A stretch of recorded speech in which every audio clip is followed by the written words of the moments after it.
안녕하세요. 정진호 선생님입니다. 오늘은 교과서 47쪽 일반 상대성 원리에 대해서 한번 살펴보도록 하겠습니다.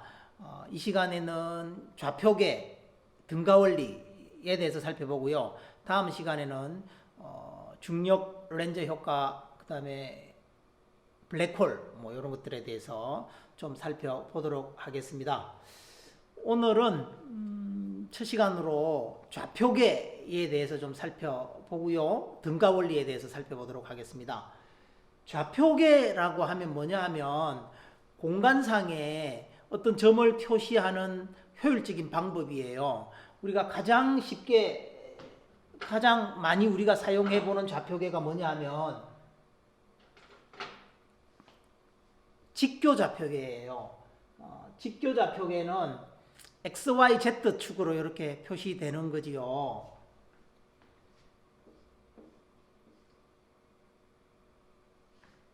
X축, Y축, Z축 이런 식으로 표현되는 이런 것들을 직교 좌표계라고 얘기를 합니다. 직교 좌표계만 있는 게 아니고요. 우리 주변에는 다양한 좌표계들이 있습니다. 가장 쉽게 지구과학 시간에 천구에 대해서 배우죠. 적경, 적위 이런 것들을 배우는데 이런 것들은 구형 좌표계라고 얘기를 합니다. 지구에서 위도, 경도 이야기하는 것도 사실 구형 좌표계에 들어가고요. 직교 좌표계도 있고 구형 좌표계도 있고요. 또 원통형 좌표계도 있습니다. 이렇게 실린더 모양으로 생긴 원통형 좌표계도 있는데 가장 흔히 쓰이는 게 직교 좌표계입니다. 직교 좌표계를 쓰든 구형 좌표계를 쓰든 원통형 좌표계를 쓰든 아무런 문제가 없습니다. 좀 더 편리한 방법을 쓰면 되는데 우리가 가장 흔히 사용하는 것은 직교 좌표계입니다. 이런 좌표계에 대해서 우선 좀 살펴봐야 되는데 새로운 용어들이 등장을 합니다. 그 용어들에 대해서 좀 정확하게 개념을 알고 있어야 공부를 하는데 어려움이 없습니다. 오늘 이 시간에는 두 개의 좌표계에 대해서 배울 텐데 관성 좌표계라는 게 있고요.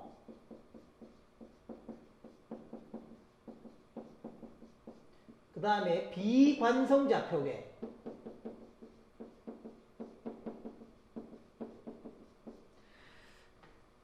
관성 좌표계라 그러면 뭐냐면 관성의 법칙이 잘 성립되는 그런 좌표계예요.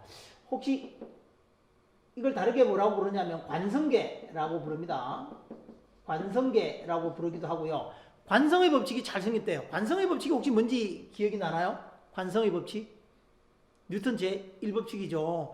관성의 법칙은 우리가 흔히 정지해 있는 물체는 계속 정지해 있고 운동하는 물체는 계속 운동한다. 이렇게 표현하면 조금 중학생스럽고요.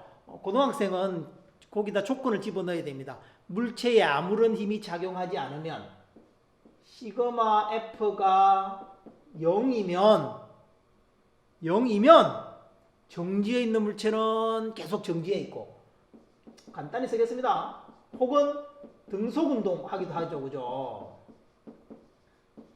정지해 있는 물체는 계속 정지해 있거나 등속운동하는 물체는 계속 등속운동하는 그런 좌표계. 그러니까 좌표계가 X, Y, Z 축이라고 했을 때 그 축 자체가 가만히 있거나 정지해 있거나 그 축 자체가 등속운동하거나 이런 X, Y, Z 축 자체가 정지해 있거나 관찰자가 정지해 있다는 거죠. 관찰자가 이 중심에 있는 거예요. 혹은 이 X, Y, Z 축 중심에 있는 관찰자가 등속운동하거나 X축, Y축, Z축 어디로든지 등속운동하는 그런 경우의 좌표계를 관성 좌표계라고 이야기를 합니다. 좌표계가 정지해 있거나 등속운동한다 라고 생각하면 돼요. 비관성 좌표계, 이걸 뭐라고 부르냐면 가속 좌표계라고도 부르기도 합니다. 가속 좌표계라고 이야기하는데 이 가속 좌표계는 이 좌표계가 정지해 있거나 등속 운동하지 않는 거예요. 가속 운동하는 거죠.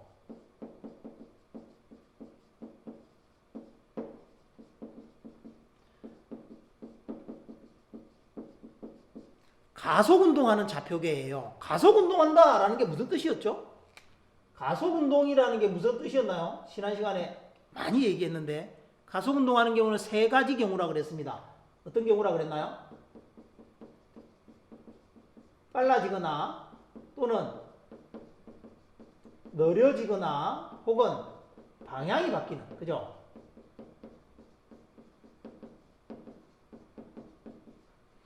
빨라지거나 느려지거나 방향이 변하는 이런 운동을 가속운동이라고 합니다.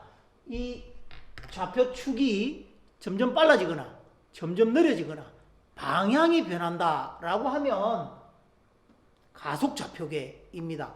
이 가속좌표계나 관성좌표계를 정확하게 이해해야 등가원리라는 걸 우리가 비교적 쉽게 이해할 수 있습니다. 우리 교과서에 보면 이런 놀이기구가 그려져 있는데 이 놀이기구에 타고 있는 사람은 관성좌표계일까요? 가속좌표계일까요? 방향이 변하잖아요. 계속 빙글빙글 돌면서 방향이 변하죠. 뭐 빠르기는 일정하다 할지라도 방향이 계속 변하는 걸로 봐서 가속좌표계에 있는 사람입니다.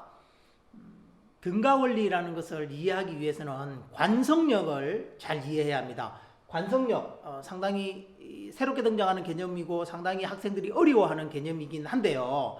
뭐 잘 이해 한번 해보도록 합시다. 관성력은 누구나 관찰할 수 있는 힘이 아니에요. 관성력은 누구한테만 보이느냐 하면 비관성 좌표계, 다른 말로 하면 가속 좌표계입니다. 그죠?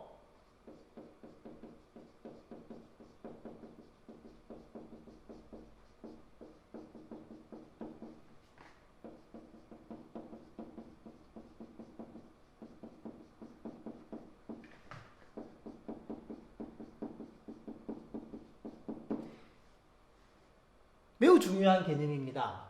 관성력은 가속좌표계에 있는 사람, 가속좌표계에서만 관찰할 수 있는 힘입니다.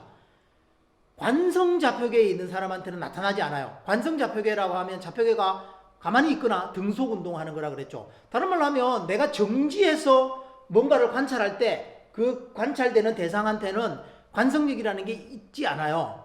내가 등속운동하면서 관찰해도 보이지 않아요. 관성력이라는 게 없어도 물리적으로 그 물체의 운동을 잘 설명할 수 있다는 거예요.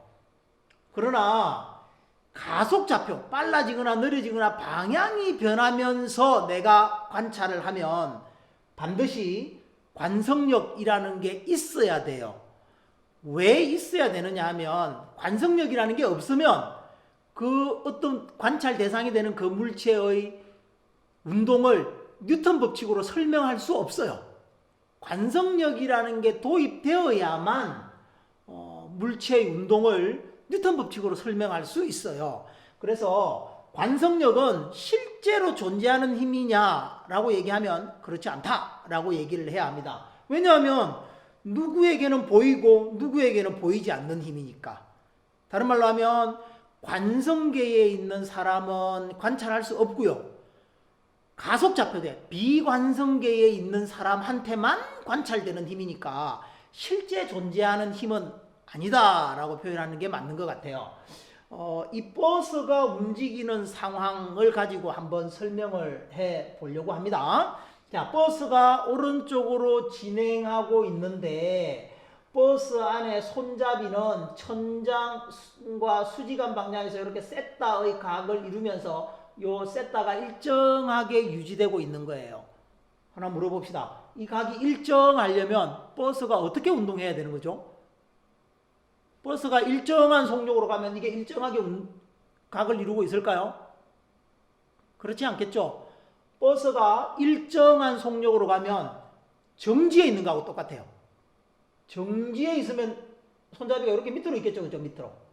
일정한 속력으로 앞으로 가든 뒤로 가든 가면 손잡이는 그냥 천장과 수직으로 셋다가 0도 되어야 될 거예요. 근데 이 셋다각이 일정하게 유지된다라는 얘기는 무슨 얘기냐면 버스가 오른쪽으로 일정한 가속도로 움직여야 돼요. 일정한 가속도로 움직인다는 얘기는 점점 빨라지고 있는 거예요. 일정하게 빨라지고 있는 거예요. 1초당. 그래야만 손잡이가 셋다를 이루고 각 셋다를 이루고 가만히 있을 수 있어요. 자, 사람이 이 안에서 버스 안에 타고 있는 사람이 이 손잡이를 볼 때 이 손잡이는 이 사람으로부터 멀어지나요? 가까워지나요? 아니면 변함이 없나요?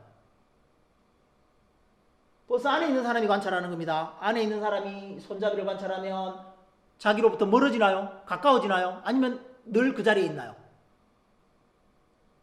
늘 그 자리에 있겠죠. 늘 그 자리에 있어요. 늘 그 자리에 있다라는 것을 뉴턴 법칙을 갖고 한번 설명해 보겠습니다. 저 버스 손잡이가 나로부터 멀어지지 않으면 점점 멀어지지 않으면 이 버스 손잡이에 작용하는 알짜 힘이 얼마여야 될까요? 알짜 힘. 힘이 있으면 빨라지거나 느려지거나 방향이 변한다고 그랬는데 가만히 그 자리에 있는 거예요. 그러면 힘이 0이어야 되죠. 이 손잡이에 작용하는 힘은 0이어야 돼요.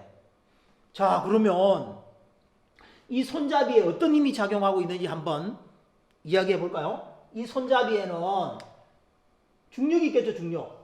이렇게 작용하는 중력이 있겠죠. 또 무슨 힘이 있을까요? 중력밖에 없을까요? 중력밖에 없으면 0이 될 수 없잖아요. 또 뭐가 있을까요? 실이 이렇게 잡아당길 거예요. 만약 이거 두 개밖에 없다면, 만약 이 두 힘밖에 없다면, 요렇게 해서 평행사변형을 그려서 뭐 조금 방향이 이상한데, 요런 방향의 알짜 힘이 생길 거예요. 그러면 이 사람이 보았을 때 중력과 실이 잠기는 힘을 장력이라고 합시다. 중력과 장력밖에 없다면 그 두 힘의 합력에 의해서 오른쪽 방향으로 힘 F가 작용해서 물체에 손잡이에 힘이 작용하면 빨라지거나 느려지거나 방향이 변해야 되잖아요. 나로부터 멀어지거나 나와 가까워지거나 방향이 변하거나 이런 일이 생겨야 되는데 이 사람이 볼 때 전혀 그런 일은 생기지 않잖아요. 가만히 있잖아요. 그러면 이 두 힘, 중력과 장력만 있어서는 안 된다는 거예요. 그래서 이 사람이 어떤 힘이 관찰되어야 되느냐 하면 이 사람한테는 이쪽으로 반대 방향으로 뭐가? 관성력이 관찰되어야 돼요. 그 관성력의 크기가 F와 같은 거예요.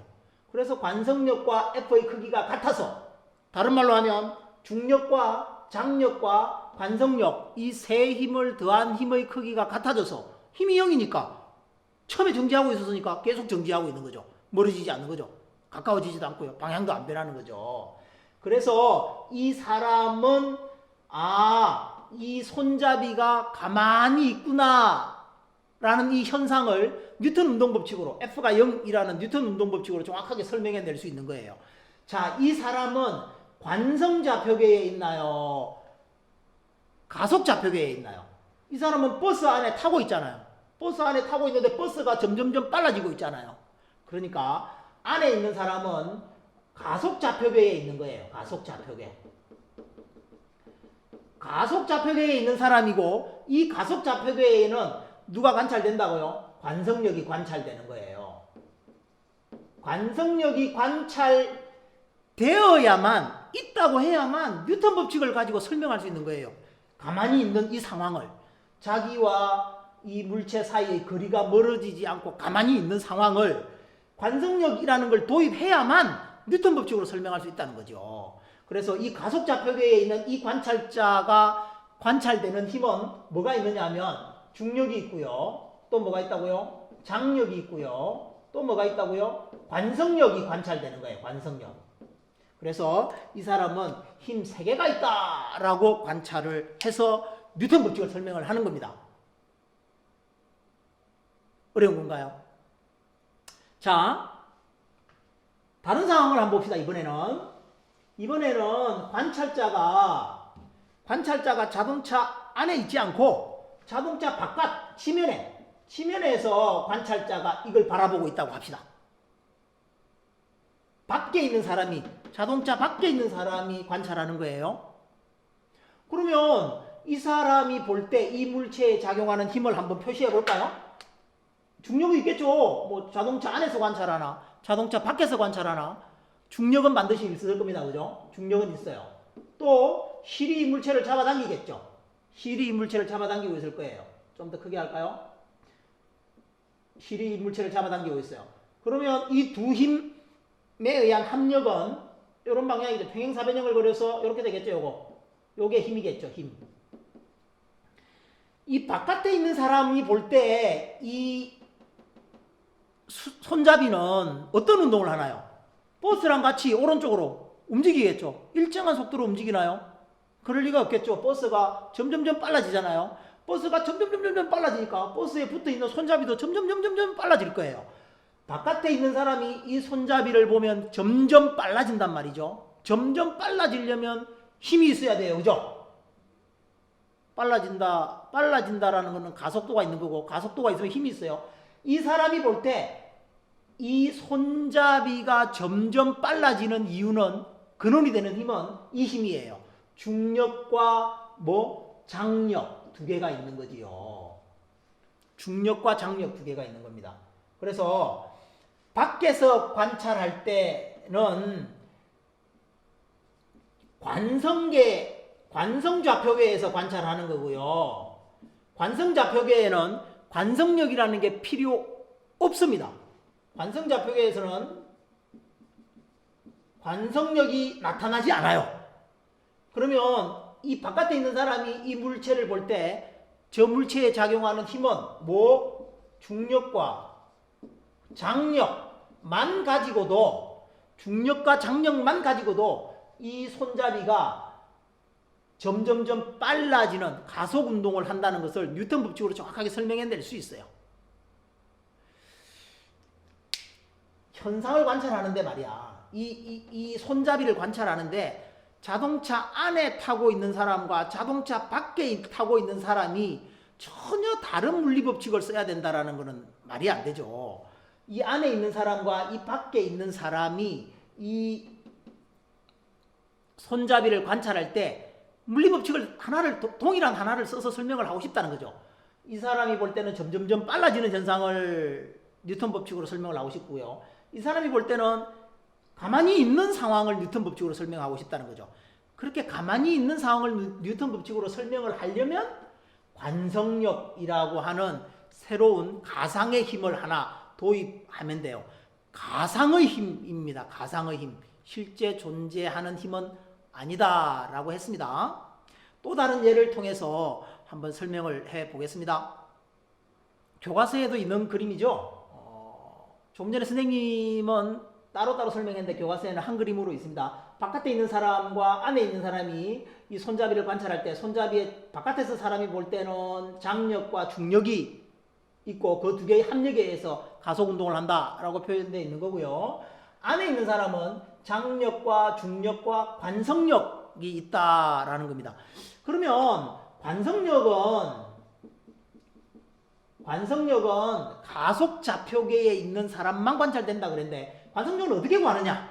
관성력을 어떻게 구할 거냐? 관성력은 어떻게 구하느냐면 마이너스 MA 해서 구하면 됩니다. 마이너스 MA. 마이너스니까 방향이 반대죠. MA가 가속도에다가 질량을 곱하니까 힘이죠. 자, 여기 보면 중력과 장력 두 개가 있다 그랬는데 그 두 개의 합력이 이쪽이에요. 이게 MA예요. MA. 요거 MA죠. MA. 바깥에 있는 사람이 보면 요런 힘을 받아서 가잖아요. 그 알짜 힘과 반대 방향으로 관성력이 작용합니다. 관성력은 그 물체에 작용하는 힘과 반대 방향이고 크기는 똑같습니다. 그래서 이렇게 마이너스 MA라고 얘기를 합니다. 자, 이 상황은 자동차가 커브길을 도는 겁니다. 자동차가 커브길을 돌 때 바깥에 있는 사람과 안에 있는 사람이 관찰하면서 이 손잡이의 운동을 설명해보자 라는 겁니다. 바깥에 있으니까 이 사람은 관성계에 있는 거죠. 그죠? 관성좌표계에 있는 거고요. 안에 타고 있으니까 이 사람은 어디에 있는 건가요? 가속좌표계에 있는 거죠. 가속좌표계에 있습니다.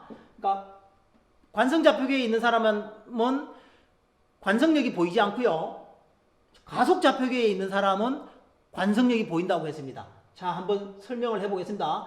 밖에 있는 사람이 자동차가 커브길을 이렇게 돌면 커브길을 이렇게 돌면요, 똑바로 서 있던 손잡이가 이렇게 바깥쪽으로, 원의 중심에서 바깥쪽으로 이렇게 휘겠죠? 바깥쪽으로 휘는 걸 여기다 한번 그려볼게요.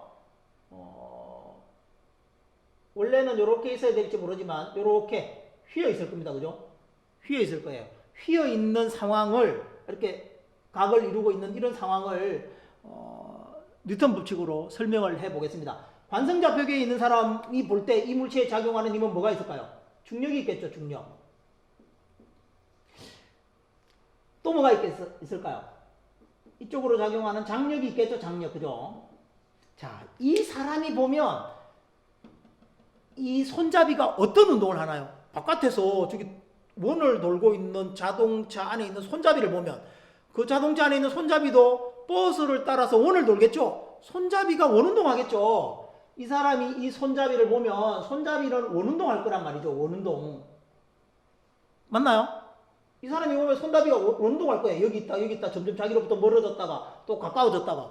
그죠? 중심을 따라서 이렇게 멀어졌다 가까워졌다 하면서 원운동을 하겠죠. 원운동하는 힘이 필요한 거예요. 원운동하는 힘은 구심력이라고 그랬어요. 자, 이 중력과 장력 두 힘밖에 없습니다. 관성력은 없다 그랬어요. 그래서 이 바깥에 있는 사람이 보면 어떤 힘이 관찰되느냐 하면 평행사변형을 그리면 요런 힘이 이쪽 방향으로 힘이 관찰돼요. 이 힘이 뭐라고요? 이 힘이 구심력 역할을 하는 거예요. 구심력. 중력과 장력의 합력이 이 손잡이를 원운동시키는 구심력 역할을 해서 원운동하고 있구나 라고 이 사람은 정확하게 이 손잡이의 운동을 설명해낼 수 있는 거죠. 그러면 버스를 타고 있는 사람의 입장에서 보면 어떨까요? 자, 버스를 타고 있는 가속좌표계에 있는 사람이 이 손잡이를 보면 손잡이는 무슨 운동을 하나요? 원운동 하나요? 점점 멀어지나요? 점점 가까워지나요? 점점 빨라지나요? 이 사람이 보면 이 버스 손잡이는 변하지 않고 그 자리 가만히 있겠죠? 가만히 있을 거예요. 정지한 것처럼 보일 거란 말이죠. 가만히 정지한 것처럼 보이고, 정지한 것처럼 보이려면 힘이 0이어야 됩니다. 그죠? 아무런 힘이 작용하지 않아야 돼요. 저 손잡이에는 아무런 힘도 작용하지 않는다라고 이 사람은 인식을 해야 돼요. 자, 손잡이를 한번 그려보겠습니다. 손잡이가 아까처럼 이렇게 있습니다. 있다고 해봅시다. 손잡이가 이렇게 있으면 무슨 힘이 작용하나요? 아래로. 중력이 작용하죠. 또 무슨 힘이 작용해요? 이쪽으로 장력이 작용하죠. 이거 두 개밖에 없다면 이 상황이잖아요. 그러면 안쪽으로 가속운동을 해야 되잖아요. 얘가 얘를 볼 때 원을 빙글빙글 돌아야 된단 말이죠. 그런데 돌지 않아요. 그 이유는 뭐냐면 바로 관성력 때문입니다. 자, 요렇게 평행사변형을 그리면 요게 아까 전에 합력이었습니다. 요 두 개의 합력인데 알짜힘이에요. 알짜힘. 그 알짜힘과 뭐한 반대 방향으로 크기가 같은 뭐가 작용한다고요? 관성력이 작용해야 돼요. 관성력 마이너스 MA가 작용해야 되는 거죠. 이게 MA입니다. MA. 힘이 MA예요. 그래서 중력과 장력의 합력과 반대 방향으로 관성력이 작용해서 이 사람이 볼 때 이 힘의 크기와 관성력의 크기가 같아서 아무런 힘이 작용하지 않는다. 다른 말로 하면 중력, 장력, 관성력 이 세 개의 힘을 더해서 0이기 때문에 자신이 볼 때 손잡이는 움직이지 않고 가만히 있는 것처럼 이렇게 보인다는 거죠. 바깥에 있는 사람은 관성계에 있는 사람이고요. 차를 타고 있는 사람은 차가 원운동을 하기 때문에 가속좌표계에 있는 사람입니다. 이와 같이 관성력은 가속좌표계에 있는 사람에게만 관찰되는 것입니다. 또 다른 예를 가지고 한번 설명을 해보겠습니다. 우주정거장 같은 곳에서 사람이 지구와 비슷한 환경을 만들어서 생활할 수도 있습니다. 방법은 우주정거장을 이렇게 회전시켜 버리는 방법입니다. 회전을 시키면 무슨 일이 생기느냐 하면 이 안에 타고 있는 사람은 가속좌표계에 있는 거잖아요. 회전하는 곳에 있으니까 가속좌표계가 있어요. 가속좌표계 안에서는 원심력이라는, 즉 바깥으로 튀어나가려고 하는 이런 원심력이라는 관성력이 느껴져요. 이게 관성력입니다. 원심력이 관성력이에요. 이런 관성력이 생겨서 이 사람은 바깥으로 튀어나가려고 하는 그런 가상의 힘을 느낍니다. 그런데 이 면이, 이 바닥에 있는, 밟아 있는 이 면이 사람을 못 튀어나가게 위로 밀고 있겠죠. 위로 밀게, 이게 수직항력이겠죠. 그래서 이 사람은 이 관성력인 원심력의 크기와 수직항력의 크기가 같아서 자신한테는 아무런 힘이 없다. 두 힘의 크기가 같고 방향이 반대니까 아무런 힘이 없다라고 생각해서 나는 힘이 제로지. 힘이 제로면 어떤 특정한 지점, 뭐 이 점, 이 점이라고 합시다. 이 점과 자기 사이의 거리가 가까워지거나 멀어질 리가 없죠. 항상 그 상태를 유지하고 있는 거죠. 두 개의 힘이 관찰됩니다. 안에 있는 사람은 관성력인 원심력과 수직항력 두 개가 관찰될 거고요. 밖에 있는 사람은 그러면 어떤 생각을 한다고요? 밖에서 관찰하면 이 관성력이라는 게 관찰되지 않는다고 그랬잖아요. 그죠? 관성력이라는 게 관찰되지 않기 때문에 회전하면 이 면이 이 사람을 중심 방향으로 밀어 올리는 이 수직항력밖에 없어요. 그래서 이 수직항력이 무슨 역할을 한다? 구심력 역할을 해서 이 사람이 원운동을 하고 있구나. 이 사람이 이렇게 원운동하기 위해서는 구심력이라는 게 필요하잖아요. 그 구심력 역할을 하는 게 수직항력이구나 라고 생각을 하는 겁니다. 밖에 있는 사람이 보면 수직항력만 관찰되는 거고요. 안에 있는 사람은 뭐도 원심력, 이게 관성력이라고 그랬어요. 이게 관성력이라고 그랬고요. 원심력과 누가? 수직항력이 따로 이렇게 관찰이 되어서 뉴턴 운동 법칙을 가지고 이 사람의 운동을 안에서 관찰하든 밖에서 관찰하든 잘 설명해 낼 수 있는 겁니다. 이런 관성력을 우리 주변에서 많이 경험해 볼 수 있어요. 혹시 무거운 가방을 메고 아침에 학교 가면서 집에서 엘리베이터를 타고 밑으로 출발할 때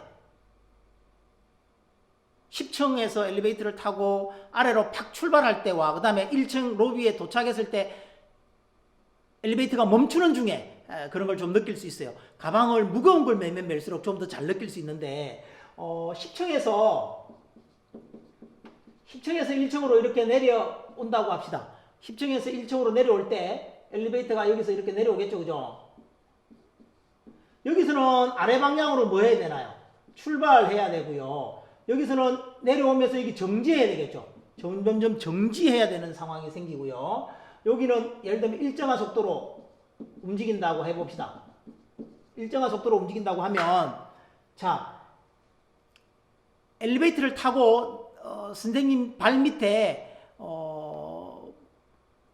저울을 하나 놓았다고 가정해 봅시다. 이 학생처럼 저울을 하나 놓았어요. 저울을 하나 놓았더니 예를 들면 뭐 70이라는 눈금을 가르쳤다고 해봅시다. 70을 가르쳤어요. 가방 무게까지 했어. 그런데 엘리베이터가 갑자기 아래로 출발합니다. 펑 출발해요. 그러면 멈춰있던 엘리베이터가 아래로 출발하면 빨라지는 거잖아요. 빨라지면 가속도가 있어야 되잖아요. 가속도가 어디예요? 아래로 출발하니까 아래로 가속도가 생기겠죠. 아래 방향으로 가속도가 생겨요. 맞죠? 여기는 일정한 속도로 가니까 가속도가 얼마겠어요? 0이겠죠. 자, 여기는 엘리베이터가 내려와서 멈춥니다. 멈춰. 점점점 멈추면 느려지잖아요. 느려져도 가속도가 생기죠. 느려지는 것도 가속도가 있다 그랬어요. 자, 느려집니다. 힘이 어디로 주어져야 되나요? 위로 주어져야 되죠. 힘이 위로 주어지면 가속도도 어디다? 위에요. 여기서는 가속도의 방향이 위쪽입니다. 위쪽. 이거랑 크기가 똑같다고 해봐요. 여기는 가속도가 0이고요.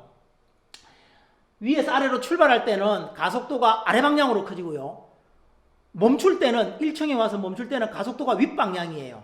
자, 출발하기 직전에 보면 저울의 눈금이 70을 가르쳤다는 얘기는 나의 무게, 지구가 나를 끌어당기는 힘이 70인 거죠. 70. 뭐 단위는 생략하고 그냥 숫자만 얘기해 봅시다. 70이에요.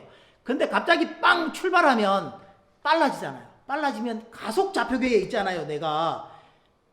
그죠? 가속 좌표계에 있어요. 그러면 나한테 뭐가 생긴다고요? 관성력이 생겨요. 그 관성력은 마이너스 ma라면서요. 위쪽 방향으로 뭐가 생긴다고요? 관성력이 생긴다니까요. 관성력이. 위쪽으로 관성력이 생겨요. 여기는 관성력이 있겠어요? 없겠어요? 여기서는 관성력이 없어요.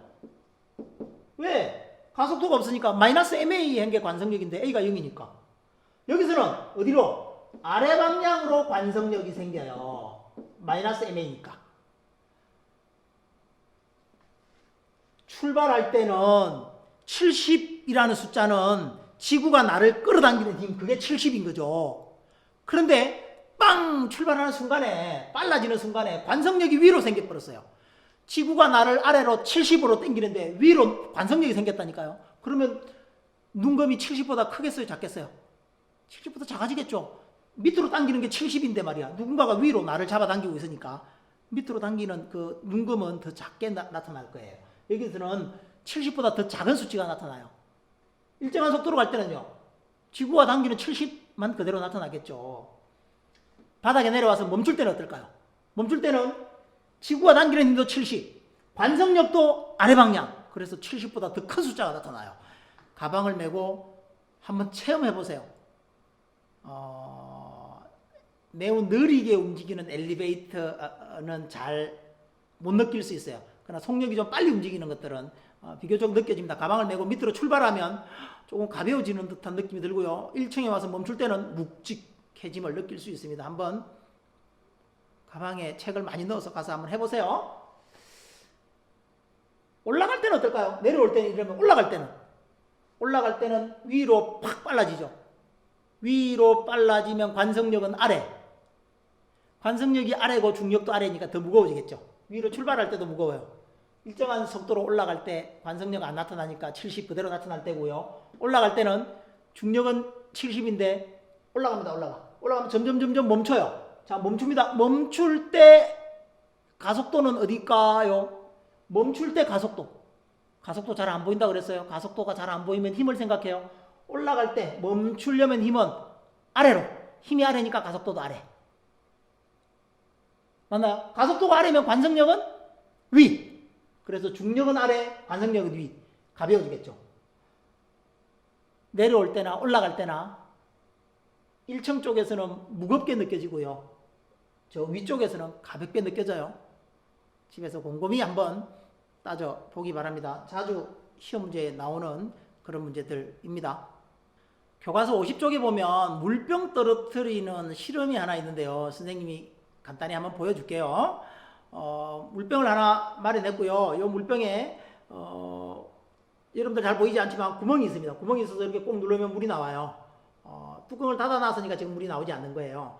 근데 이 뚜껑을 열고 물병을 한번 떨어 보겠습니다. 슬로우 비디오로 한번 찍어 볼게요.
슬로우 모션으로 찍었는데 잘 관찰될 거라고 생각합니다. 이게 높은 곳에 있을 때는 물이 쭉 나오다가요, 이게 딱 떨어지는 순간에는 선생님이 인위적으로 지금은 조정하고 있는 겁니다. 쭉 나오다가 이게 딱 손을 놓아서 떨어지고 있는 중간에는 물이 나오지 않는 상황을 우리가 관찰할 수 있는데요.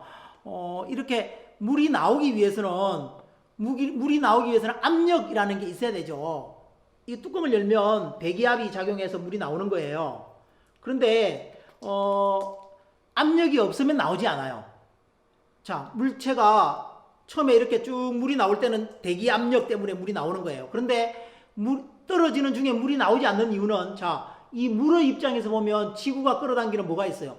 지구가 끌어당기는 중력이 있겠죠. 그 다음에 아래로 가속되고 있으니까 반대 방향으로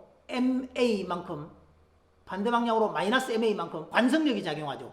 이 물의 입장에서 보면 지구가 끌어당기는 중력과 위로 작용하는 관성력의 크기가 같아져서 이 물에는 아무런 힘이 작용하지 않는 거예요.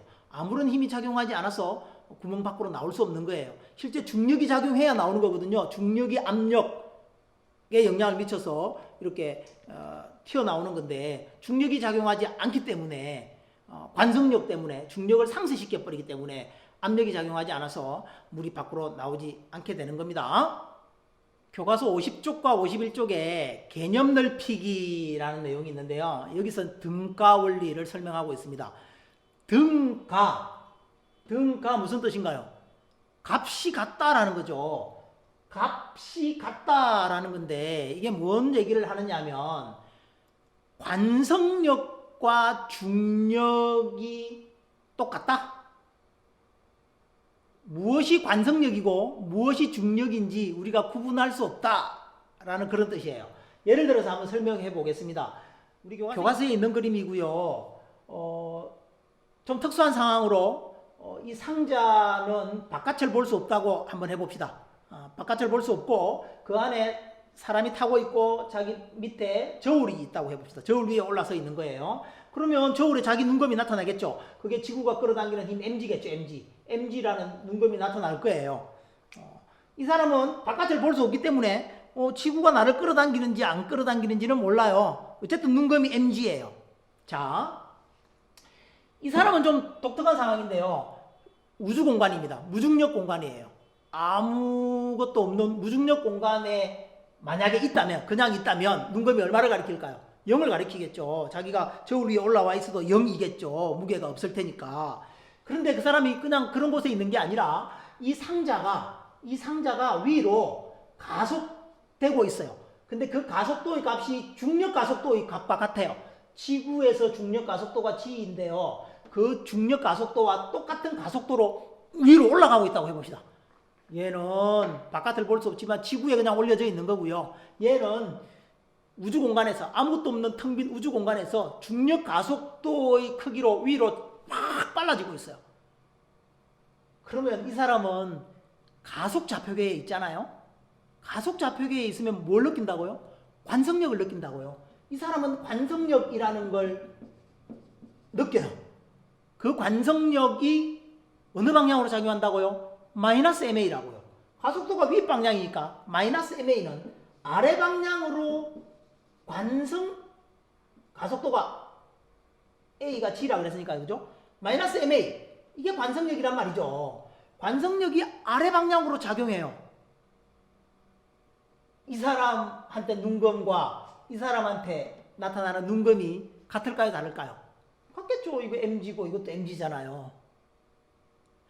이 사람의 입장에서 보면 이 눈금 MG가 지구가 끌어당기는 중력 때문에 나타나는 건지 아니면 관성력 때문에 나타난 건지 구분할 수 없다.